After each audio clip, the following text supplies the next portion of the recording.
Mungu anatupenda sana, Yesu anatupenda sana. Huruma ya Mungu ni hazina ya upendo. Kwanza ukisali rozari ya huruma tu unapata mastahili mengi.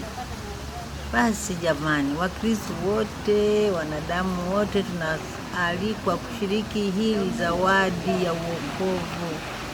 Bwana Yesu anatuambia fadhila alizo nazo Mungu kuu kuliko zote ni fadhila ya huruma.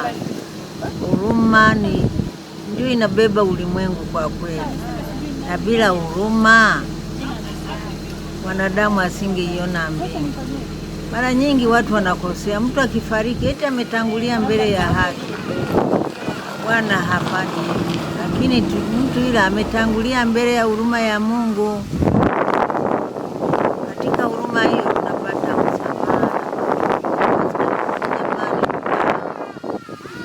Vitabu vipo vinavyotuelimisha, na nyinyi watu wengine mna hizi mambo ya kileo WhatsApp, fungueni mkasome huruma ya Mungu na muone hazina nzuri aliyotayarisha Mungu. Tumsifu Yesu.